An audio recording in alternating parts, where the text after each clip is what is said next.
What's up YouTube? My name's Satch, this is my 986 Boxster, and this is 5 things that will break in the Porsche 986.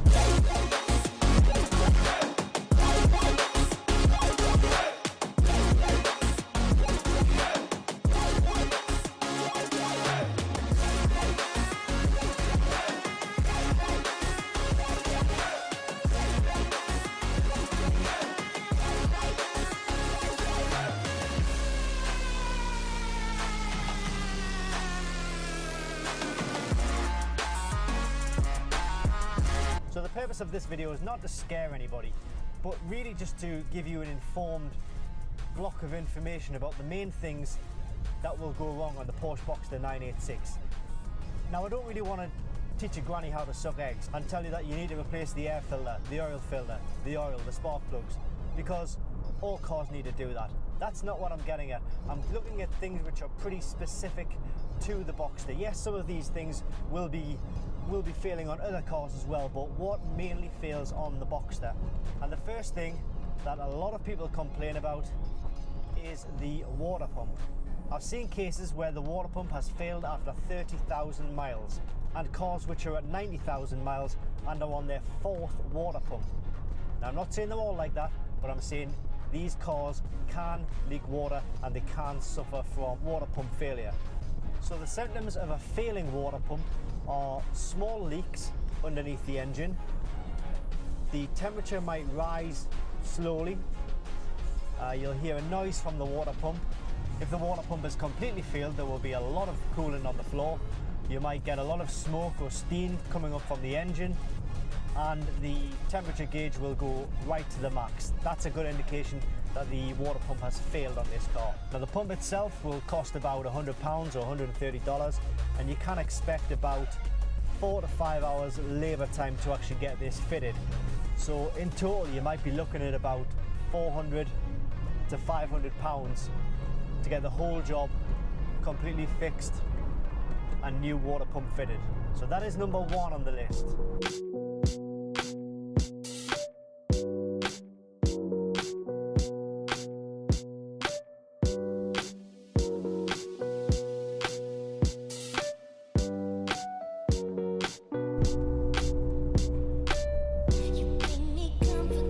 So the next thing on the list is something that you can't really have a conversation with any other Porsche enthusiast or any knowledgeable Porsche person without this coming up, and of course it is the IMS. But I'm only putting this in here because I feel that it's been blown completely way out of proportion, and the amount of actual failures are a lot less than what you'll read online. If you read online about IMS, you think the world's going to end, and you think that 90% of these cars are riddled with the problem. Well, in fact they're not. Depending on who you speak to, I've seen figures ranging from 1% failure rate to 7% failure rate. Now that's not a lot of cars when you consider how many cars the water pump's going to go on, for example. So the IMS failure rate is really quite small, but it's been blown way out of proportion, because if it does fail, it is a catastrophic failure and it's goodbye engine. You will need a new engine. So the signs of a failing IMS bearing is that when you change the oil, you may have little particles of metal or little particles of plastic in the actual oil.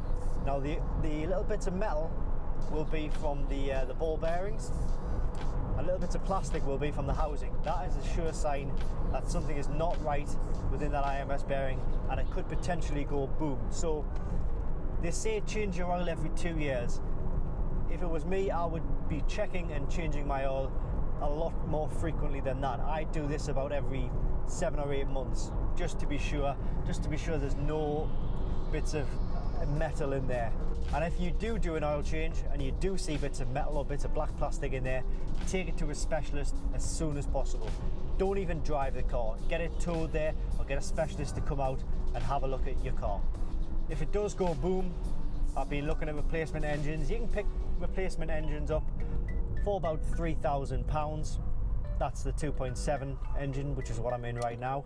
Obviously you've got a lot of time, labour, fitting as well, so your bill could be looking at about 6, 7, 8,000 pounds by the time you're done completely. So it's very important. Sometimes you can't check, sometimes they'll give you no warning, but that is the warning that I would put in place. Check your oil.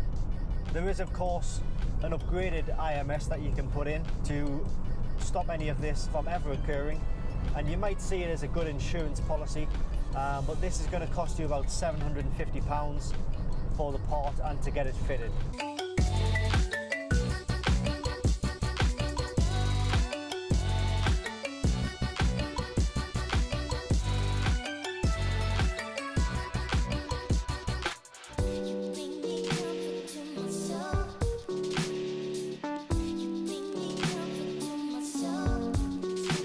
Okay, so the third thing on the list of things that will break in your 986 Boxster is the window regulators in the driver's door and the passenger door. These regulators are the mechanism which sits in the door and allows the window to go up and down at the touch of a button. So what happens, the runners will get, over the years, they'll get full of crap and full of dirt and grime, to the point where they will just eventually stop working. Generally the motor will be fine, it'll be the mechanism behind it which actually stops working. So it's kind of like a mechanism which is like two Zs put together. Sits in behind the door card here, so to remove it you need to take the door card off, pull the old mechanism out, put the new one in complete reverse, put your door card back on. The replacement mechanisms or the regulators cost about £90. That's for a non-Porsche part, but they cost about £90 and you can expect about 2 to 3 hours labour to get the part fitted. I've done these myself. The first time I did it, it did take me about 4 hours because I literally didn't have a clue what I was doing, and I was just trying, I was learning as I was going along. The second time I did it, took me about an hour. So depends who you get to do it. If you've done it before, then you know what to expect.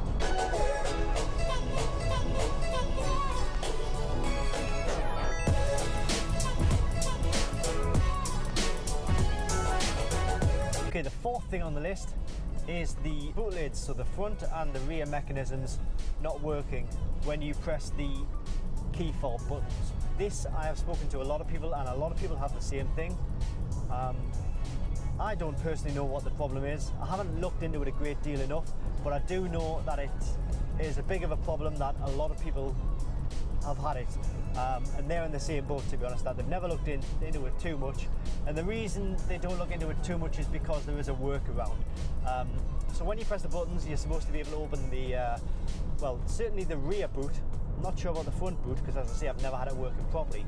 But when you press the button, all you can hear is a mechanism going.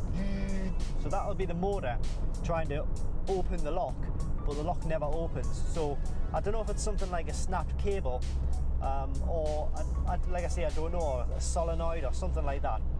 All I know is it doesn't work, and it doesn't work for a lot of people. The workaround is that we've got a latches down here at the bottom of the driver's door, and that will allow you to open and close the boot lids as you see fit. It's a little bit annoying because when you're coming back to the car, say for example with a few bags of shopping, you've got to put the shopping down, get into the car, pull your lever up, then go onto the back of the car with your shopping.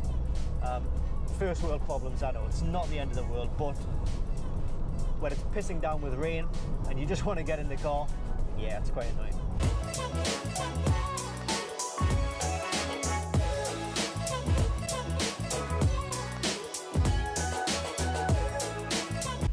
So we've come to the end of the video, and the final thing on the list of things that will break in this Boxster is the expansion tank, or the coolant tank, which is where the coolant is stored. Now over the years you've got hot coolant constantly going in and coming out of this reservoir or this tank, and over the years it can cause the plastic to crack on it.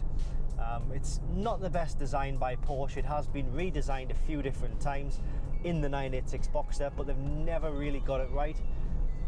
So that's one of the things that can crack. Now it'll start off with a hairline crack, and then all of a sudden it'll just go, and you'll get coolant all over the floor, and then the temperature gauge will go right up because the coolant is not being flushed around the engine.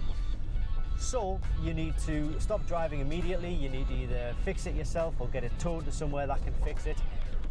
Certainly wouldn't recommend driving the car with a cracked expansion tank.